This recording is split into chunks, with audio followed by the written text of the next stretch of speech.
কালি কংগ্ৰেছত লিষ্ট বনাইছে টিকটৰ সাতটা ছয়টা মানুহৰ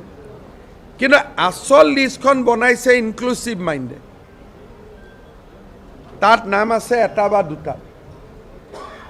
আৰু এই ইনক্লুসিভ মাইণ্ড সক্ষম মাৰুৱা সুনীল কানেগুলে কোটি কোটি টকাৰ লেনদেন কৰিছে অসমত টিকটৰ নামত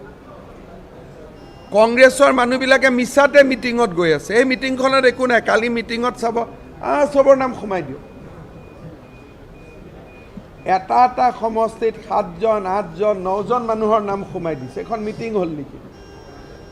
এটলিষ্ট 3 জনীয়া কৰিব লাগিছিল ৰাতি যেতিয়া মই খুধিলো যে মইতো কংগ্ৰেছত আছিলো এনেকেতো মিটিং নহয় তেতিয়া কলে যে দাদা আসল লিষ্টখনটো ইনক্লুসিভ মাইণ্ডে বনাই দিছে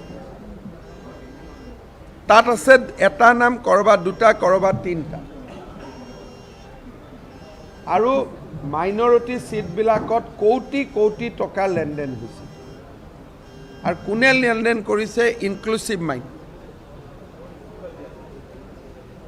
কিবা বোলে হাৰ্ভাৰ্ডত পঢ়ি আহিছিল এজনৰ নাম সক্ষম মাৰুৱা এজনৰ নাম সুনীল কানেগুলে অসমত আমি শিকাম যে হাৰ্ভাৰ্ডতকৈ কটন কলেজ ওপৰত আছে সেইটো আমি নাই নাই মই গৌৰৱ নকৰোঁ মিছন 100 এইবিলাক মোৰ ৱৰ্ড নহয় চৰকাৰ হ'ব সেইকাৰণে কংগ্ৰেছত টিকেট দিয়া দিনাখন কিমান গণ্ডগোল লাগিব আপোনালোকে চাব বিজেপিটো অলপ চলপ লাগিব কাৰণ দুজন জেনুইন মানুহ আছে এজনকহে দিব পাৰিম কিন্তু সেইটো টকা পইচাৰ কথা নাহে হয়তো ক'ব পাৰে মুখ্যমন্ত্ৰীয়ে নিদিলে দিলীপ শইকীয়া নিদিলে বেলেগ কথা কিন্তু ইনক্লুসিভ মাইণ্ডে বহুত টকা কালেকশ্যন কৰি লৈছে আৰু তেওঁলোকে এখন বেলেগ লিষ্ট পঠাইছে কালি সেইকাৰণে মিটিঙত কাৰো ইণ্টাৰেষ্টে নাই জিতেন্দ্ৰ সিং নিজে মিটিঙতে নাহিলে তেওঁ জানে যে এখন মিটিং অৰিজিনেল নহয় কংগ্ৰেছত এনেকুৱা দামী মিটিং হোৱা আগত নাছিলে লুকাই লুকাই আমাৰ দিনত মিটিং কৰিছিল শিলঙত গৈ মিটিং কৰিছিলে বৰাপানীত মিটিং কৰিছিলে ইভেন মিটিঙৰ ভেনুটোও জানিব নিদিয়ে আগৰ লিডাৰবিলাক বিজয় হেণ্ডিক যায় তৰুণ গগৈ যায় ঘাটুৱাৰ যায় একদম জুখি 3টা 20টামান সিটত এটা কালি কি কৰিছে